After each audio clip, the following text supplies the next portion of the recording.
Hi hello నమస్తే welcome to our channel. నేను మీ Charmi. Present ఏపీలో మెల్లమెల్లిగా అక్రమాలన్నీ బయటకు వస్తున్నాయని చెప్పొచ్చు. ప్రజెంట్ మనం చూసుకోవాలి అంటే బియ్యానికి సంబంధించి మాట్లాడుకుంటే బియ్యం అనేది ఆంధ్రప్రదేశ్లో రైస్ బౌల్ సిటీ అంటారు ఆంధ్రప్రదేశ్ని. బికాజ్ ఇటు వేరే ఏ దేశాలకి పంపించాలి అన్నా, వేరే కంట్రీస్కి పంపించాలన్నా, రాష్ట్రాలకి పంపించాలన్నా ఎక్కువ ఒక 40 to 50% అంటే సగానికి సగం క్వాంటిటీ కాంట్రిబ్యూషన్ మొత్తం ఏపీఏ చేస్తుంది. అయితే ఇక్కడ ఎంతో పెద్ద లాస్ జరుగుతుంది.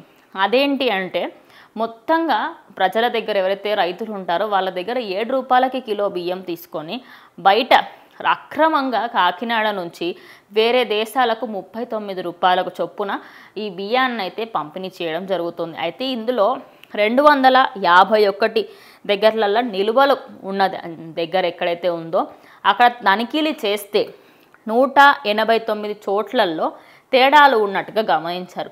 అవేంటి అంటే ఆ బియ్యానికి సంబంధించి కానివ్వండి, లేకపోతే ఆ బియ్యం కొనుగోలు అయిన తర్వాత ఎన్నో పాడైనటువంటి బియ్యం పక్కకు ఉంచడం, ఇలా చెప్పుకుంటూ పోతే అసలు కల్తీ ఎక్కువగా ఉన్న విషయం అయితే మనకైతే బయటకు వస్తుంది.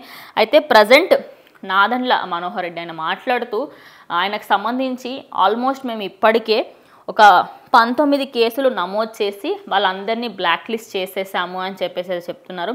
అయితే కాకినాడ జిల్లాకి ముమ్మిడివరంలో ఏరియాకి సడన్గా వెళ్ళి వాళ్ళు తనిఖీలు చేసినప్పుడు 7 ప్లేస్లలో అసలు కల్తీ అంటే కల్తీ బియ్యాన్ని, అలాగే దానికి సంబంధించి ట్రాన్స్పోర్టేషన్ కూడా చాలా అక్రమంగా చేస్తున్నారు అనేది అయితే వార్తలు వినిపిస్తున్నాయి. అయితే వైఎస్ఆర్సీపీ హయాంలో ఇవన్నీ జరుగుతున్నప్పటికీ కూడా ఎప్పుడు కూడా దీనికి సంబంధించి ప్రజల ముందుకు తీసుకురాలేదు. అయినప్పటికీ కూడా జనాలు ఏంటంటే తెలుసో తెలియకనో ఇది ఇంత జరుగుతుంది వెనకాల అని చెప్పేసి తెలియక ప్రజలు కూడా అంతే ఉండిపోయారు. అయితే ప్రజెంట్ తనిఖీలు చేసిన తర్వాత ఆయన ప్రెస్ మీట్ పెట్టినప్పుడు ఆయన చెప్పింది ఏంటి అంటే ఈరోజు 19 మందిని మేము బ్లాక్ లిస్ట్ చేశాము. అయితే ప్రజెంట్ ఏపీలో దీనికి సంబంధించి మొత్తం క్లియర్గా మాట్లాడుకోవాలి అంటే ఈ దాంట్లో ఏవైతే పరీక్షలుకి పంపించారో అంటే ఇది శాంపిల్స్ లాగా బియ్యంని పంపిస్తే అసలు అందులో ఏమైంది ఏంటి ప్రాబ్లం అని చెప్పేసి తెలుసుకోవడానికి పంపించినప్పుడు ఇందులో ఏమేమి రిజల్ట్స్ వస్తాయి ఏంటి అనే శనివారం వరకు మొత్తం ఫుల్ డీటెయిల్స్ అయితే ఇస్తారు అని చెప్పేసి చెప్పడం జరిగింది. అలాగే ఇక నెక్స్ట్ ఆయన ఒక వార్నింగ్ కూడా ఇవ్వడం జరిగింది.